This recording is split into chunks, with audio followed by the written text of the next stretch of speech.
I'm in Eastern Ontario today. I drove about 7 hours to get here yesterday with the intent of making a YouTube video. So basically, I've never really backpacked in the winter on snowshoes and set up and camped. I've done multiple winter camps where I pulled sleds. I've done backpacking in the summer, spring, fall, all that stuff. This is kind of combining the two. I don't have a sled. I have my Fall Raven Freelift 55 on that weighs about 25 pounds. Got minimal gear for a winter camp. We're gonna snowshoe around for half the day, find a spot to set up, and camp out. It's gonna be a lot of fun.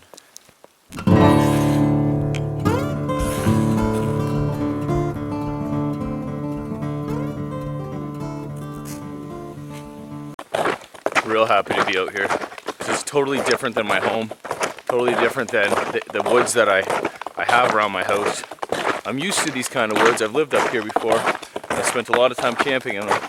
I just love it so much more. There's hills, there's birch, there's conifer. Man, nothing like this at my house. It's almost like I'm a real Canadian. Some pretty cool ice formations here from snow melting and freezing, obviously. There's yellow color over here. It actually hollows out inside it. It's not big enough to get in or anything, but I've reached my arm back in there.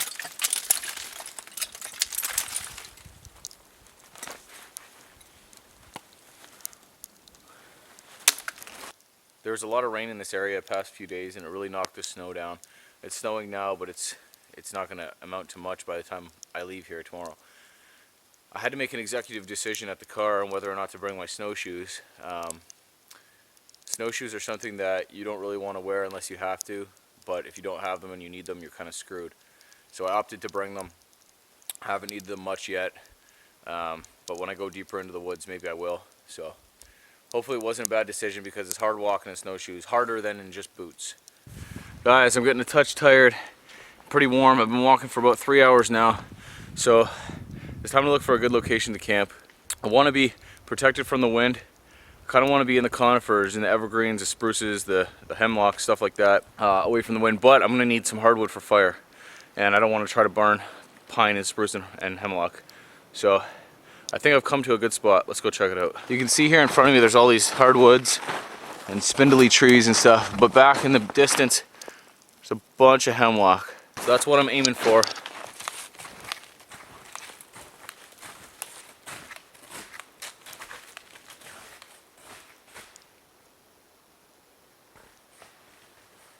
Yeah, this is gonna work real well.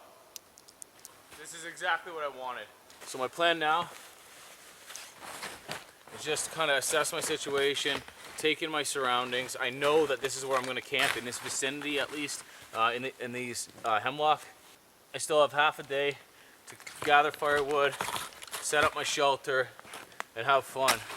I didn't want to walk too much distance today because it gets light in the winter, or it gets dark in the winter early, and I wanted to have some time to bushcraft around and have some fun. Maybe try to hike down to the lake, but I'm glad to have these snowshoes off. I think I might have a little bite to eat and, like I said, check out my surroundings. Gotta love this Fall Raven pack, man. Easy access to stuff. Really nice pack.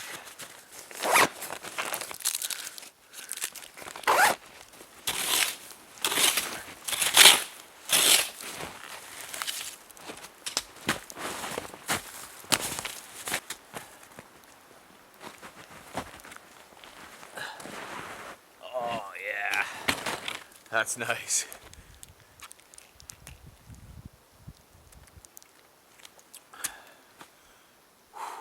For lunch, I'm able to have two things that got sent to me by subscribers.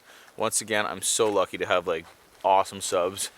Really supportive, and some of them send me stuff, and just all the good comments and all this stuff all the time is really appreciated. But right now, it's about these two things. Stephanie's Wonder Bar, made by an awesome lady named Stephanie. Took my course one time. She sent me a box full of goodies, so thank you very much, Stephanie. You guys have seen this on my Algonquin 8-day Algonquin video. I had some of these. And also, we got these pepperoni sticks that a subscriber sent to me. They're from Hamilton, Ontario, and the name is Springer's Meat. So his family owns the company, and sent me boxes of spicy ones and mild ones. So big thanks to both you guys. I have another thing that a subscriber sent to me, but I'm not going to make it right now. We'll have it later. I'll show you that. It is cold. You know, you're walking around for a while, like working up a sweat, getting warm. You stop for a minute and you actually realize how cold it is. I have a thermometer on my watch and it's 0.2 degrees Celsius right now. So 0 degrees Celsius, and it's supposed to drop to -8 tonight.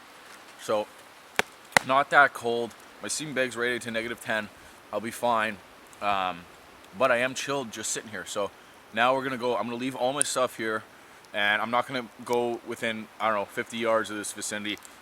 Excuse me. Ooh, this vicinity. I'm not gonna go farther than 50 yards or whatever. I do have my knife and my fire still on me just in case, but everything's fine.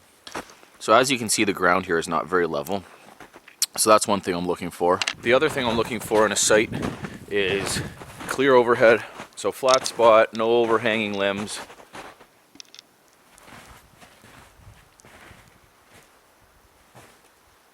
I'm sure you've seen things in survival manuals and stuff about how an upturned tree like that, those are the roots, could be a good shelter. Let me tell you why 9 times out of 10 that doesn't work. So I get the gist of it. I get the understanding why people say that this would make a great shelter. This is a full one side.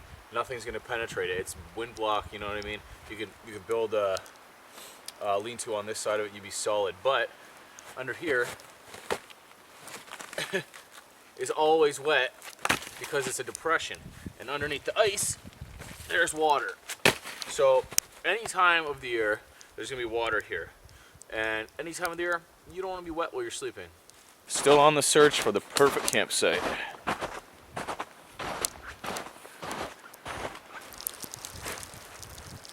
This is the site that I've chose to camp at tonight. The wind's kicking up pretty good. I kind of feel like an urgent need to set up my shelter. I can't really explain why. I think I'll just feel a little bit better when it's all said and done. So, without further ado, let's build a shelter. I chose this spot because it has the right things that I need, being 2 trees relatively close apart, and then behind it, flat-ish ground. None of the ground's flat, but it's flat enough where it's gonna be all right. Tonight we're gonna be using a sil nylon poncho tarp, some paracord, and a little bit of natural materials.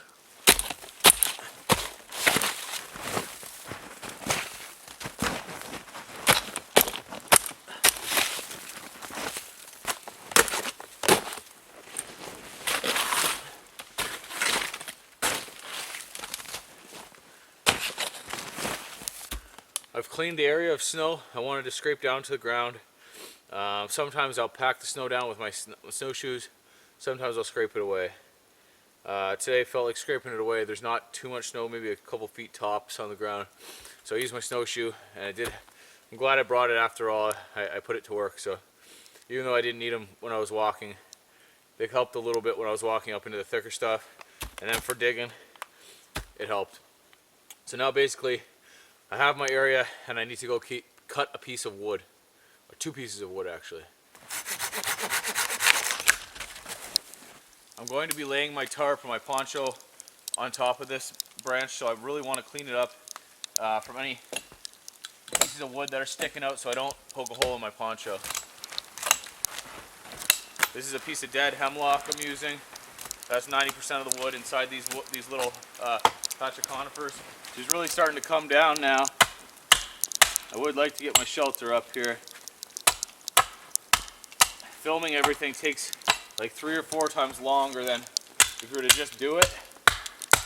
But that's what I'm here for, is to film. I find a lot of the times when I don't film my outings, I look back on it and I can't remember how good they were or how crappy they were to the extreme. I'd like to be able to recall and look back on all the trips I've done and the hardships I've went through and the sunny days, you know what I mean, the good and the bad. And filming it really lets me capture that and remember it better, so I enjoy it, even if it is more work. This is my second piece of wood, and she's ready to go now. I want to get this cross piece up. It's a bit short, but it should still work. I'm going to do Canadian jam knots. If you don't know how, if you want to learn how to do these, I did a knots video not too long ago, and I showed how to do it on there. So basically I'm going to do 2 Canadian jams on either side of this log to support them up there.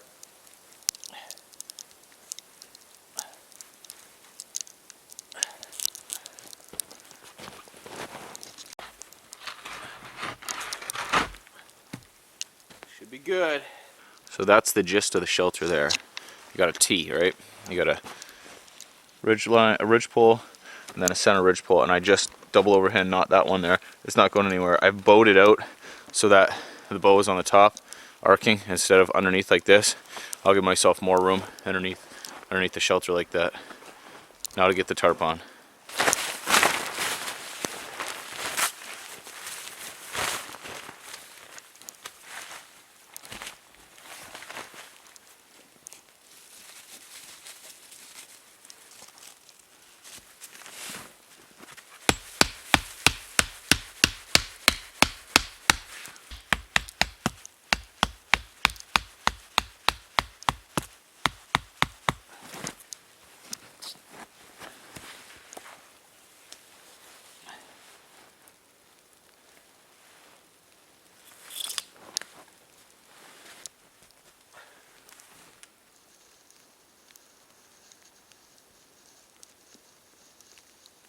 I finished setting up my shelter for tonight.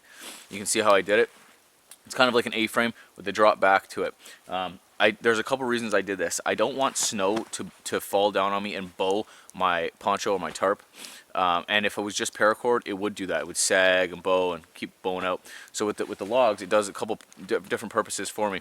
It's going to keep the tarp exactly where it is. No matter how much the snow falls on it, it's just going to shed it, especially with the angle of the tarp, which is great.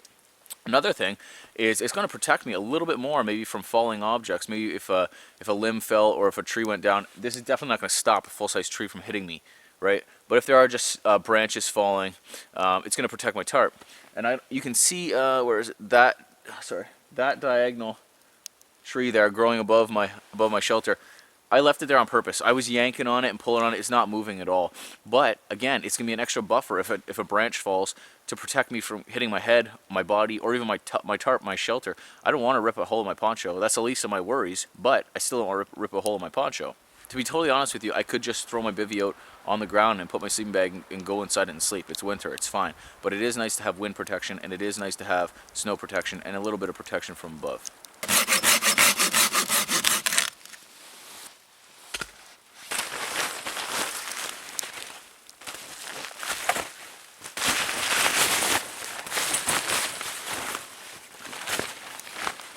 It's a -10 down mech bag. It'll be my third night using it. This is my little down pillow that completes my sleep system. Goes right in there. I'm gonna actually zip everything up, have it all cocooned away. I've got my REI minimalist bivvy, my Thermarest Neo Air, my -10 Celsius mech bag, down mech bag, and my down pillow. And I will be toasty tonight. I'm not gonna sleep with much clothes on. I never do. Probably I'll change into my long johns, my new pair of socks, and my base layer top, and be good to go. Well, I'm all set up. Now it's time to go get some firewood. I got a lot of firewood to cut, so I'm probably gonna bring my hatchet with me. I got this cool little hatchet carrier.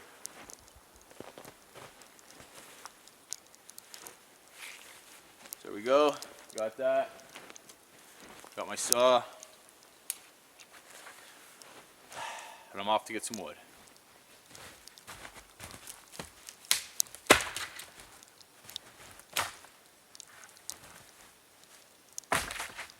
Everything's frozen. I gotta find dead standing. I'm gonna go to the hemlocks here, out into the hardwoods, and try my luck for some firewood out here. Man, it is snowing like crazy. Just awesome. I'm so happy it's snowing. Alright, that might be a good piece.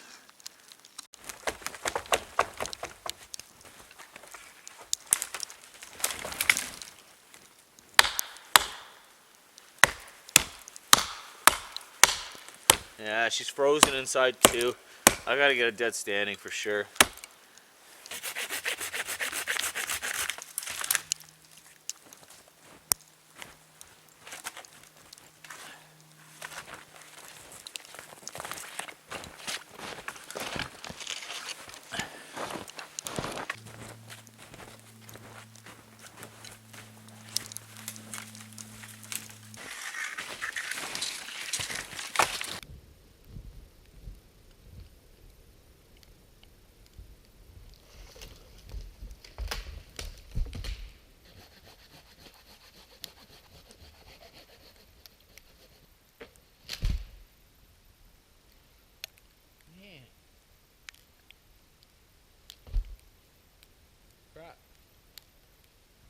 great gerbage.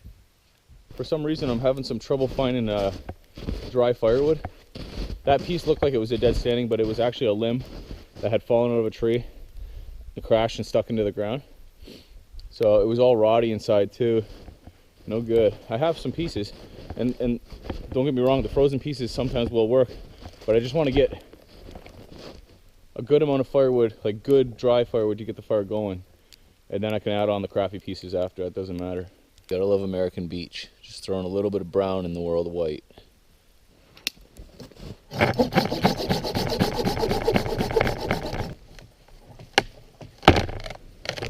Oh my goodness. Every piece of firewood I find that I think is going to be good, I cut it open and it's frozen inside. This is a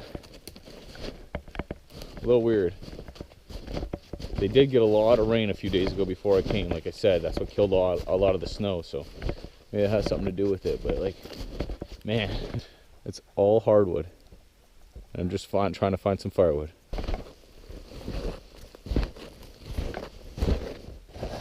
We may have firewood.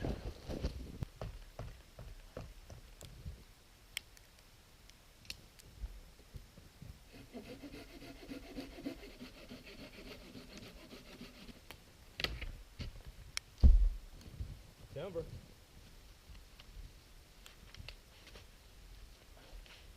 Ooh. Snow down the shirt. That's always fun.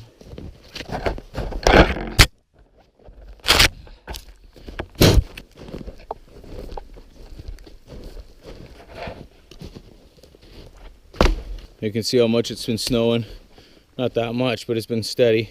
And you gotta remember, I am protected underneath these hemlocks. Snowing a lot more out in the open. But she's holding up. I might end up putting another stake. See how I put that stake in the middle there? I might end up putting another one out there just to pop it out a little bit. Excuse me. Like that. Definitely not necessary, and I'm not too worried about it. But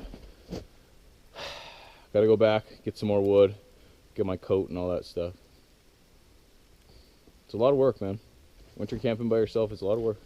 I just got back, and when I went back to get my coat and some other wood, I hit the jackpot. I found a nice piece of ironwood. So that's the piece there, ironwood. Some people call it hop hornbeam. So I got two big, substantial pieces, and then some scragglers. My next job is to buck the firewood up and split it and all that stuff, get it in manageable pieces. But I also still need birch bark to start the fire. Well, I don't need birch bark, but I want to use birch bark to start the fire, and some twigs and all that stuff. But I found something cool. So I won't tell you what it is. I'll take you over and show you. I was wondering what I was going to do for a seat. I had planned on sitting at the entrance of my shelter and having the fire, I don't know, a few feet away. I'm not using the fire for warmth for sleeping, just before I go to bed and to cook my steak and stuff. But still, I wanted to sit there. And I was debating on whether or not I was going to make a bench or any of that stuff. But I found something pretty cool, and that's going to help me out with my seat. Okay, it's cool and it's not cool at the same time. It's cool because it's going to help me out. I'm going to use it. It's not cool because no matter where you go, you're going to find garbage. I'm in like this hemlock grove that doesn't seem like many people come here at all, ever. And here I find a milk crate. It was laying on that side, as you can see from the leaves and all that stuff. And it wasn't frozen in too bad. It's not broken. So I think I'm going to cop a squat on there. Yep, not too shabby. I rest my back on the tree. I have the fire in front. Yep, I can handle this. It's pretty good. I even have my Reflectix if I want to put another insulation layer beneath my butt and then folding it up behind my back on the tree. I might end up doing that too. Nice. I was kind of concerned because it was only around 0 degrees Celsius today that it was going to be raining instead of snow. But I'm glad it's staying around 0, not any above. Actually, I haven't looked at my watch in a while. 0.6 degrees Celsius. So almost a degree.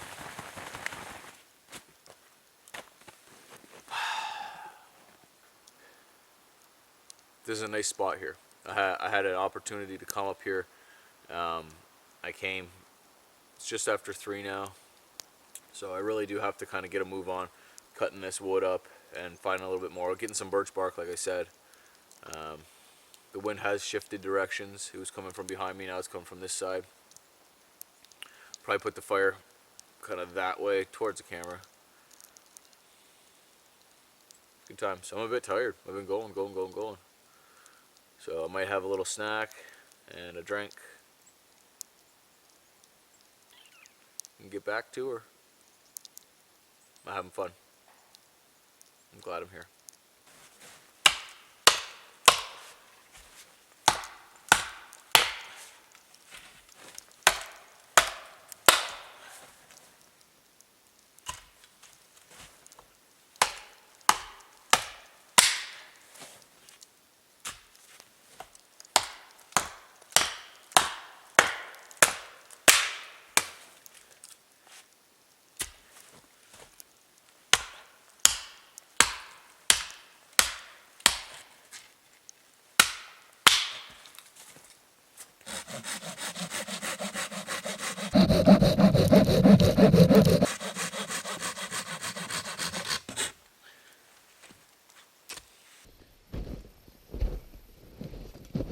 I've processed a lot of firewood so far.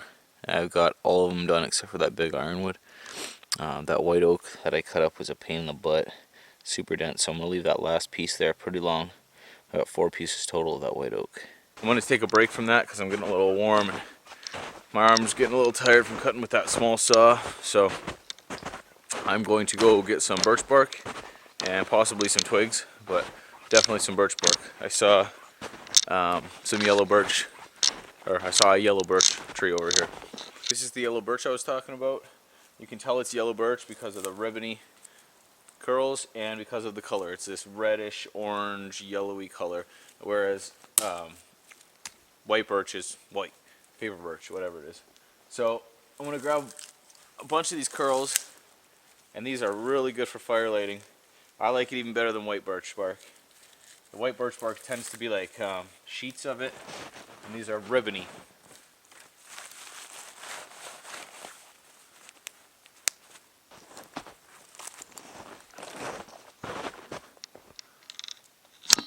Ooh, that'd be worth grabbing, I think. Alright, before I take this down, has anybody seen on YouTube, there's a video or a couple of videos by a guy, it's old. He's running around in the woods, knocking over trees and like real amped up about it, just like you're body checking trees and whatever, and sometimes they're like breaking off and hitting him in the head and stuff, and he doesn't even like phase him.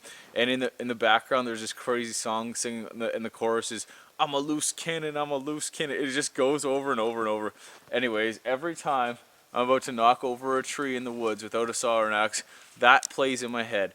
I highly suggest you guys type in I'm a loose cannon or something along those lines in YouTube, or like guy knocks over trees or something along those lines. You will not regret it. I don't know if I can even do this.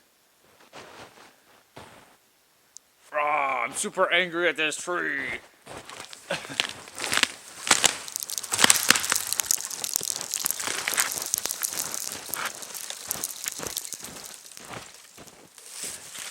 I'm a loose cannon, I'm a loose cannon. No joke, it's hilarious.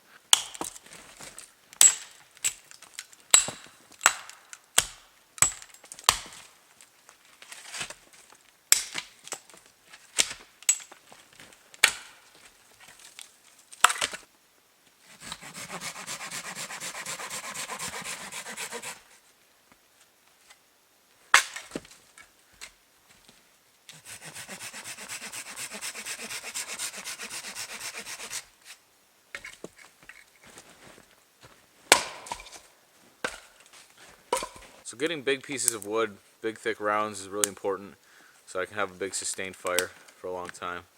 But this stuff is really important too. These little twigs, either twigs or small pieces of wood that you split down, are an integral part of the fire. You don't just put your flaming birch bark to big rounds, you know what I mean? So you have to get it all split down, and as I'm splitting it, I'm just organizing it quickly into rough piles. And my piles that I go by, that I was taught, are pencil lead thickness, pencil thickness, and then finger or thumb thickness. And that's just a general rule. Like obviously that's thicker than pencil lead, but I'm putting that as pencil lead thickness. There's thinner ones in there, and there's probably a couple thicker ones in there too. But the idea is that you're going from smallest to bigger to bigger to bigger, eventually adding fuel. This is all kindling. None of this is fuel. None of this is sustaining. So this is all hemlock twigs. When the needles fall off, they have a really tight twig pattern. So a lot of twigs almost look like needles on there together close. So those are really, really good for kindling, and those are going to go in my first stage as well. I'm pretty pleased with my wood collection. I have a substantial amount of wood, and I'm going to go get a couple more trees before night falls. It's not going to be that much work. I'm not going to take it. I'm not going to beat myself up doing it. I'm going to take it easy doing it, and maybe not even cut them up, because I can always cut them into pieces with my saw by my headlamp. I'm not going to use my axe at night, but just to have them in case. There's a few things I need to do before I lose light. One is getting my headlamp out, and I'm just going to put it in my pocket, my chest pocket here, so that it's on my person. I don't have to fumble around in the dark to find it, and I'll be good to go when I lose light. The other things I want to do are bring up my clothes that I want to change into, because I don't want to be messing around with that. I also, as you saw, I put my sleeping bag together, my sleeping kit together way earlier, right when I got here, as soon as I could, because I want to give my sleeping bag time to fluff out, right? It's down, it's been compressed for a couple days, so it needs to fluff out. Everything's in there, it's all dry, it's all good, it's protected by the tarp, the poncho tarp. So what I'm going to do is I'm going to put my long johns I'm going to change into, and my base layer shirt I'm going to change into, and my socks. I'm going to put all of them inside my sleeping bag right now, so they're ready to change into before I go to bed. This is how I'm going to start my fire. In this hand I have that yellow birch bark that you saw me collect. In this hand I have white birch bark, and you can see the difference. The white birch bark is a lot more coarse, whereas this is more fluffy. This will accept a spark from my fire still a lot more easily and with less preparation than this. So I'm going to light this, throw this on, and then it's going to be a bird's nest of really, really fine. This is actually pencil lead thickness stuff. Not thicker. This might go on all together. Pencil lead and thumb.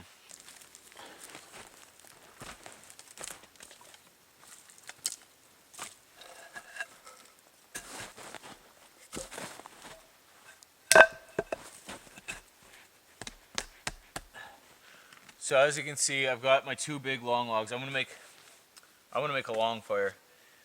These two logs are that ironwood, super dense ironwood. Finally got through it. It's bone dry too. Great wood, but I don't want to cut it into lengths because it's like 10 times harder to cut than any of the other wood. I got these hemlock pieces in the middle of them, 3 of them, like a base, big base. Well, nothing much left to do now. Just wait for dark. I'm not going to start my fire until dark. There's no point. I'll sit here from about 5 till 10 and go to bed then. Winter time, lots of time by the fire, lots of time to think, especially when you're by yourself. Tonight for supper, I'm having a big old fat ribeye steak, so I'm looking forward to that. And remember earlier when I was having my lunch and I said I have really good subscribers and I've got a few things from a couple of them. This is the other surprise I got from one of my subscribers. It's called a Kiena coffee roaster. It's Backpacker's Brew. So in here is like a pod and like a tea bag almost, and you just boil it in the water and get it going. So I have never drank a cup of coffee in my life. I've tasted coffee, I've had like sips here and there of different kinds or whatever. I'll get a French vanilla from Tim Hortons all day, but coffee is just not my thing. But since the subscriber sent it, and since it's supposed to be a gourmet coffee, I'm going to give her a shot. I'm going to have it with my supper. So I'm going to have to gather some snow and boil up some water. I still have a full Nalgene, one Nalgene left. I figured I might as well show you guys the tools that I brought out in a little bit more detail, because I'm sure I'll get a few questions about what I brought and why I brought it. In the winter time, I'm a huge advocate of bringing a big axe and a big saw. That's the main time to use them, in my opinion. But this being a backpacking trip, my first winter backpacking trip without pulling a sled. If you're pulling a sled, you can bring whatever you want, you know what I mean? It gets heavy, but you can fit it in there, you can pull it. On a backpacking trip, again, lightweight as possible. But seeing as how this is winter, I'm not just going to try and come out here with a Swiss Army knife. I just don't want to do that. So I brought my Silky Gone Boy, the one I've been talking about quite a bit lately. and she's doing good. Really, really good wood processor. I wish that it would have had a bigger saw to cut that ironwood and to cut some of the bigger stuff with, but to be totally honest with you, it worked just fine, and I don't want to carry a big saw around. As far as my axe, same deal. Normally bring a bigger axe, but again, trying to save weight and still bring some tools. So this is my Sandvik. It's a 1¼ pound head on a 19-inch Gransfors handle. You cannot buy these anywhere. I've got a million questions about this. This was rehandled by my buddy Mike. He got the head used, fixed it up, reprofiled it, handled it, and it is immaculate. This is my new favorite axe. This is going to stay with me forever. And my neck knife, I'm not sure if you've noticed it, but it's what I've been carrying. Carried this on the past 2 outings. This is a Deering Bushcraft EDC. It's got a 3/32 thick blade, so it's like the same thickness as a Mora 1. It can't be 3 inches long, the blade, and the handle is probably about 3.5 or 4 inches. It's a nice knife, man. Super nice knife. I put this little orange lanyard on the outside of it so I can put my pinky in there if I have to, a little loop, and it also helps me to pull it out of my my sheath. So not really a neck carry guy, but in the wintertime I think something like this is ideal. It's 5 o'clock now. I'm going to be losing light soon, and I'm getting hungry. So it's time to light this fire. We're going to use a fire still and a knife to do this.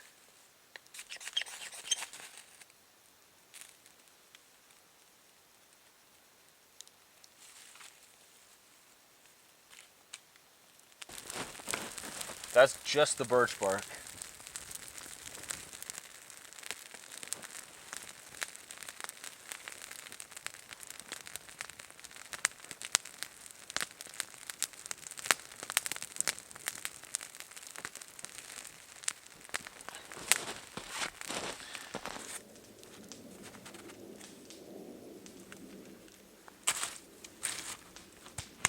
It's a good idea if you can afford it to put a little bit of water in your snow, and it just helps it melt a lot faster and turn to water a whole lot faster. No need to do anything fancy. Just gonna prop her up there and let the fire do the work for me. Nice. So I melted my snow into water. There's a bunch of leaf litter and debris in there, but I really don't care. I'm not going to heat it up just yet. It's a little warm now, but I'm going to wait. Yeah, I'm going to wait because I was told specific instructions on how to make this coffee perfect. And the way to do that is to boil the coffee bag with the water from the get-go. So a little bit different, but we'll try her out.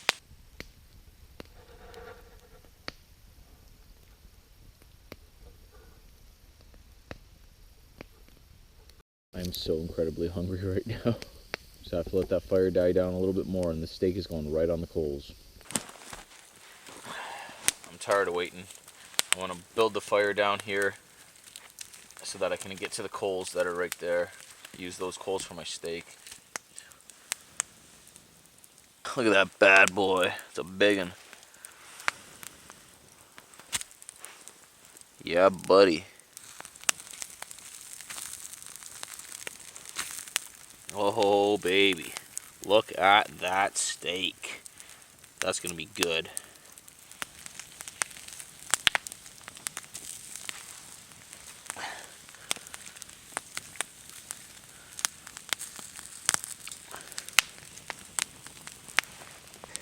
Alright, moment of truth here.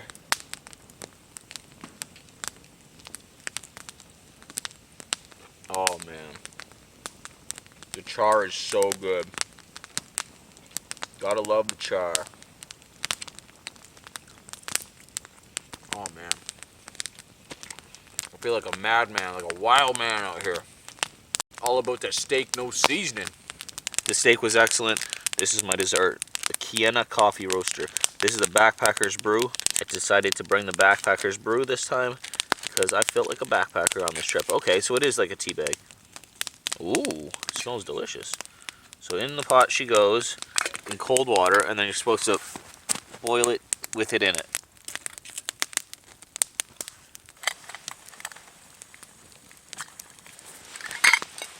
Let's see, she's boiling.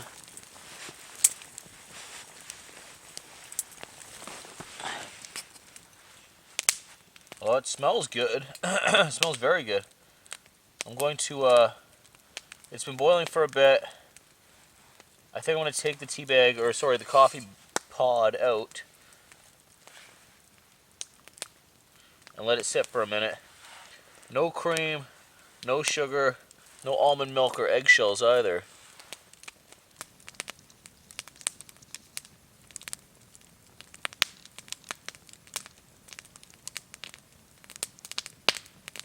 Alright, moment of truth, guys.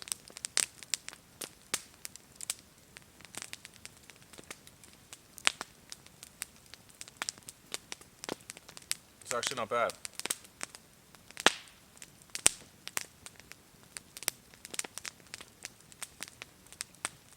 It's a lot more tea-like than I thought it would be. Still definitely taste of coffee.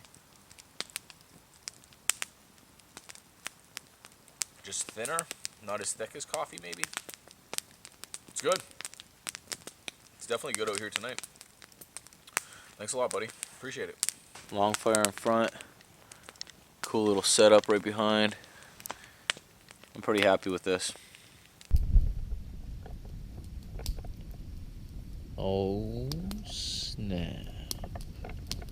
The reason you want to change your clothes before you go to bed, especially in the wintertime, is because you've been sweating all day, even if you don't feel it. Your feet have been hot, sweating, your base layers are wet, or moist at least. If you go to bed like that, it's hard to warm up sometimes.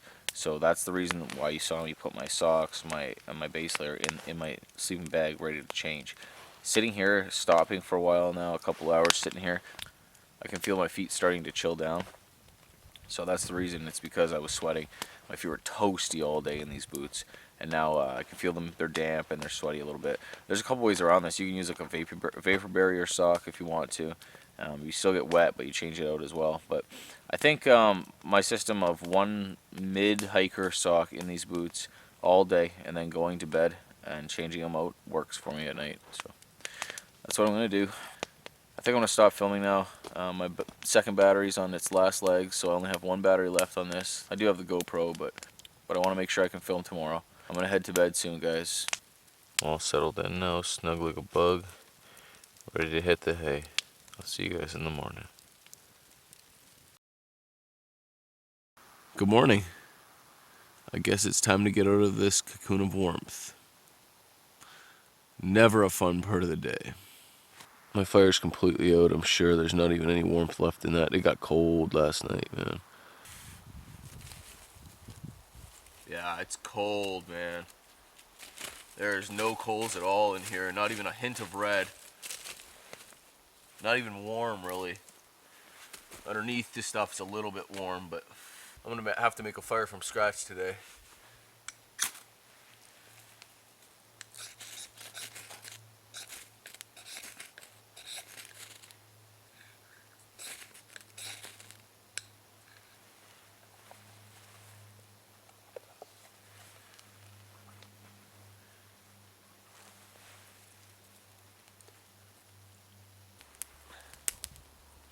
Oh, warmth in my hands. Oh. I'll make up some oatmeal real quick, because I'm hungry.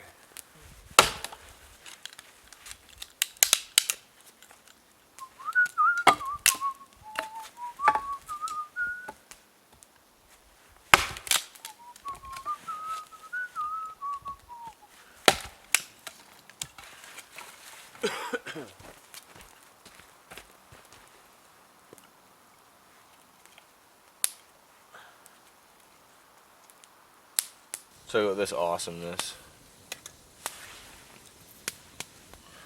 Ba-bam.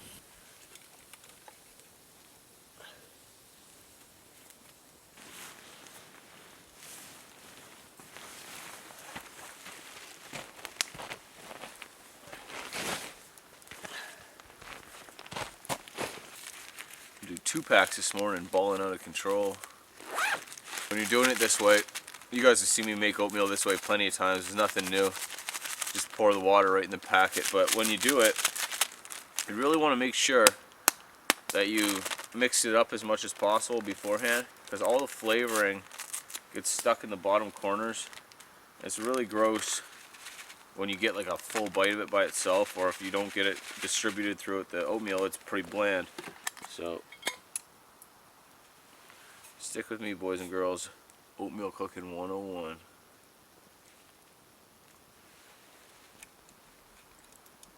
A lot of the times after I put the water in, I'll just mush the corners again. Try and get it all saturated with water. I don't like to put too much because I don't like a soupy mess. All scrambled oatmeal. I like Joe oatmeal, which is tacky and thick. Sticks to your ribs, you know? Warms you up.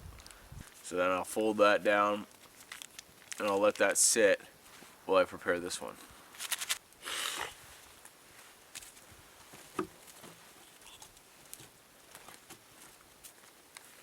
Sitting like this with my legs open towards the fire, my feet on either side far enough where they're not going to melt or whatever, and I'm just getting warmed like crazy all up in here, and it's a good feeling as I'm eating my oatmeal for sure. I feel very warm right now. That oatmeal is on point too. I like to leave some hot water after I'm done cooking up breakfast and whatnot. And that way I can clean my spork off, my hands, whatever else I need to do before I get out of here. So that oatmeal probably, as you can imagine, sticks to things pretty good. But just that hot water is enough to clean it off. Splash a little on my hands. It feels good to wash your hands. Mouth. Oh yeah. Then you got the old trusty dirty bandana. Doug outside made me this. I never used one before in my life before I started using this a couple trips ago, and I don't think I'll ever be able to go back. It is invaluable in my opinion. She is inside the old cave. Just enough room to stay dry, stay out of the snow, and enough coverage for this to shed the snow for me. This is a perfect shelter for last night. I needed nothing more, nothing less.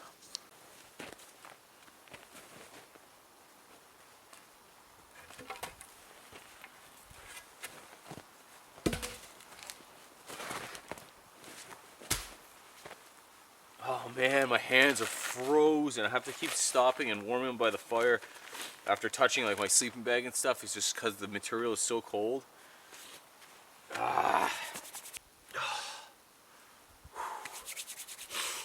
Well, that milk crate I found was a lifesaver, man. I could have made a bench. I've done it multiple times. Just took a lot of the work out of it. I'm not above using something I find, that's for sure. I'm gonna get out of here real quick. I'm almost done packing up. Oh, that was a good time. I burned 90% of the firewood that I gathered, which is good. I find that normally I gather too much firewood. Too much is better than not enough, but it's nice to use the stuff that you worked for. I stayed up till 9 o'clock last night. Was probably asleep by 9:30, and then I was up at 6:30 in the morning. So it's a good night's sleep. I'm well rested. I'm actually looking forward to this hike out. See all the new fallen snow. I might need my snowshoes now, so cross your fingers. And we're off. This is what I mean. This beautiful winter wonderland.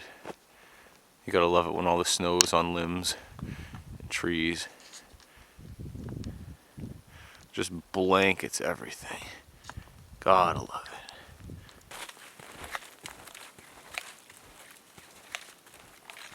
The snowshoes might actually be helpful today. We must have got a lot of snow, man. It did snow all day yesterday.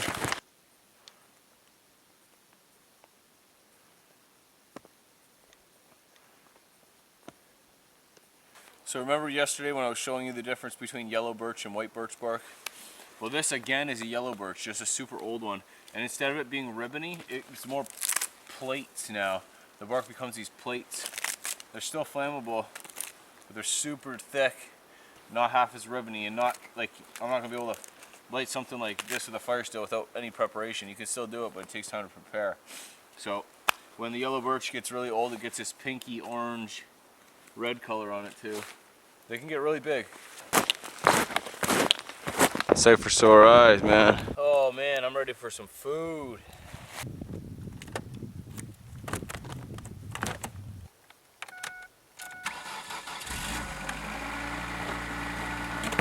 It's always nice when the car starts up.